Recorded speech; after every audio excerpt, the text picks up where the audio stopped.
to ni Ron? Mag-IT na. Ron, tala piniron ta.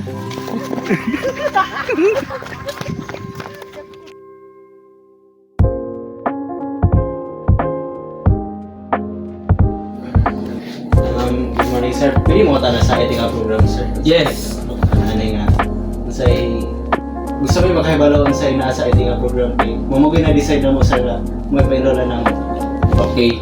So, sa IT program, our students here are studying related to computer, programming, in which mo siya pinaka ano sa IT.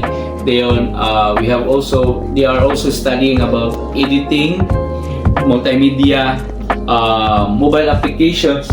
Talking about mobile applications is diha mo mag-create or mag-learn mo diha pag-create o mga applications nga kung unsay nakita nato sa cellphone. And additional, katapusan sa IT nga program is mag-undergo mo og OJT.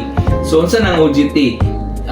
You isend mo sa mga company or agencies na mo-perform mo as a regular employee para dito ninyo ma-apply kung unsay learning ninyo sa IT.